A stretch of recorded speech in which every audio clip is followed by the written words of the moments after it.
On est dans la région PACA qui a beaucoup souffert avec l'extrême droite. Et ici, en région PACA, la droite extrême, l'extrême droite, l'UMP, le Front National, il y a des frontières extrêmement troubles. Et le fait que Ségolène est dans une ville comme Toulon, qui a souffert, qui souffre encore, parce que la gauche n'a toujours pas repris le pouvoir, c'est vraiment un symbole extrêmement fort. Et que ce soit le premier meeting comme ça, grandiose en quelque sorte, qui se passe en PACA, c'est quelque chose de très très bien.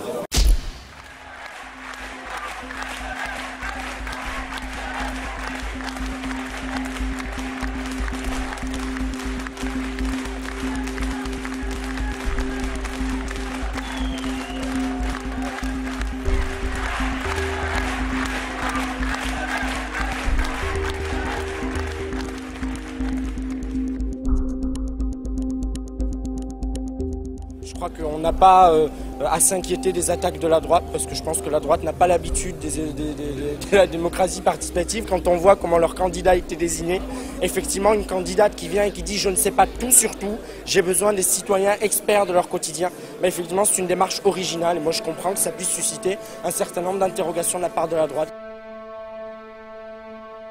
J'entends la droite dire qu'il y aurait comme un trou d'air dans notre campagne.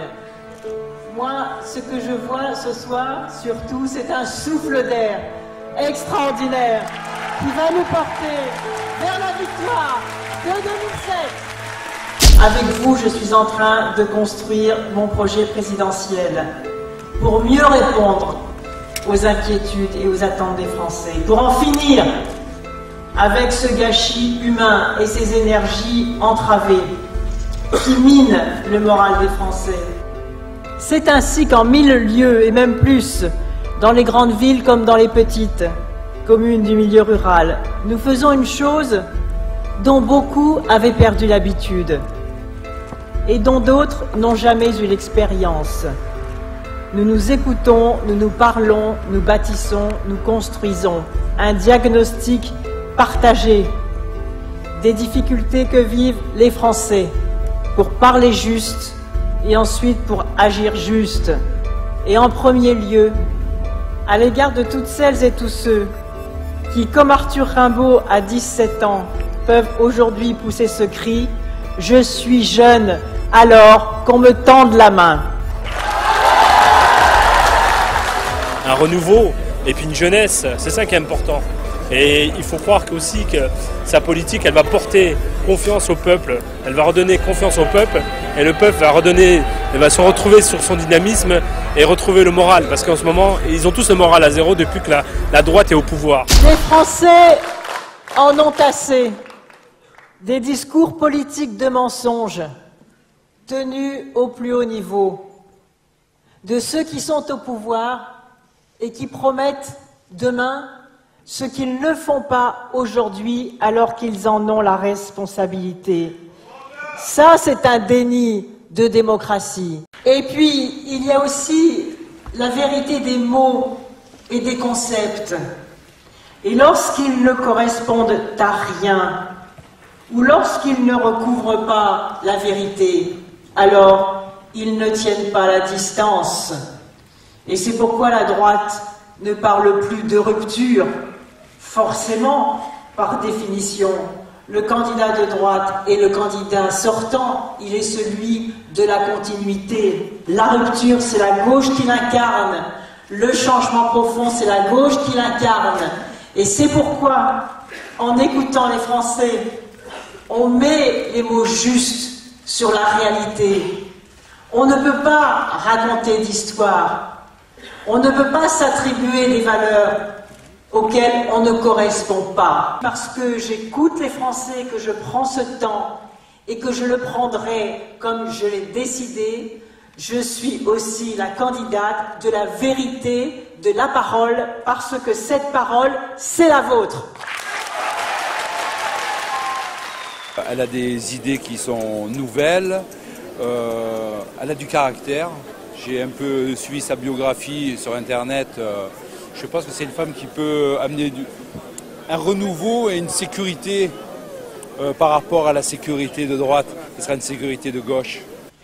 Alors les valeurs de la République, liberté, égalité, fraternité, qu'en reste-t-il dans ces conditions? La liberté d'abord, chèrement conquise et reconquise au fil de notre histoire. Qu'en reste-t-il quand, à 20 ans, l'avenir semble irrémédiablement bouché pour certains jeunes? Quand, à 30 ans, on rouille sans pouvoir faire de projet? Quand, à 50 ans, on est brutalement débarqué dans des plans sociaux? Même quand on n'est pas dans ces situations, on vit dans la hantise d'y tomber. Alors oui, la liberté, cette première valeur de la République, il va falloir à nouveau lui donner tout son sens en répondant à ces problèmes. L'égalité, ensuite, et là aussi le chantier est immense. Bien sûr, nous sommes égaux en droit devant la loi, quoique certains plus que d'autres. Mais qui croit encore vraiment à cette égalité des chances? Qui ne sait que l'origine sociale, les ressources des familles, les conditions de logement pèsent lourdement, malgré de remarquables réussites, sur les résultats et l'orientation scolaire, et sur l'accès, et plus encore la réussite à l'université, sans même parler des grandes écoles, qui comptent toujours aussi peu d'enfants, d'ouvriers et d'employés depuis 50 ans, et peut-être moins aujourd'hui qu'hier. Alors oui, l'égalité, il nous faudra aussi la refonder et apporter toutes les solutions qui lui donneront encore du sens dans la République d'aujourd'hui. Je crois qu'il faut vraiment que les socialistes parlent d'éducation, parlent de formation professionnelle, parlent de la jeunesse. Elle en a parlé ce soir, Nicolas Sarkozy en a très peu parlé dans son discours d'investiture. Dire que la jeunesse a besoin d'être rassurée, dire que l'État sera là pour aider la jeunesse sur la question du permis de conduire. Et je crois que vraiment son discours passera, parce qu'on a une jeunesse qui n'est pas, qui entend le discours politique, qui intervient lorsqu'il le faut. On a vu le CPE, ce qui s'est passé, alors que la droite tente de décrire une jeunesse qui ne s'intéresse à rien, qui ne réagit pas, qui n'a pas envie de s'engager dans la politique. Et la fraternité, bien sûr, elle est inscrite au fronton de nos écoles. On le sait, sans l'égalité, la fraternité est un leurre. Et sans la fraternité, la liberté et l'égalité se désaccordent. Et c'est pourquoi notre pacte républicain est aujourd'hui affaibli, et parfois même frontalement remis en cause. Chez nous, la République mise à mal, on le sait, cela veut dire la nation qui doute d'elle-même. Je veux, avec vous, que la France reprenne la main et construise son destin pour donner à chacun un véritable désir d'avenir. Pour nous, les jeunes, la France, tous les jeunes de la France, nous espérons que la solution de la France actuellement, c'est Ségolène Royal. Et que les autres, ce sont les problèmes de la France. Parce que la France, on ne peut pas la diviser, la France est unique. Il y a une seule tête pensante, et qu'il faut la force de tout le monde.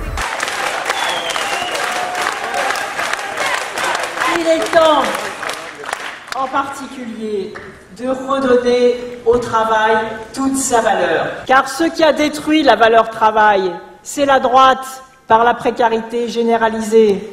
C'est la vie chère qui ronge le quotidien. C'est le manque de revalorisation des salaires. C'est tout cela qui dévalorise le travail.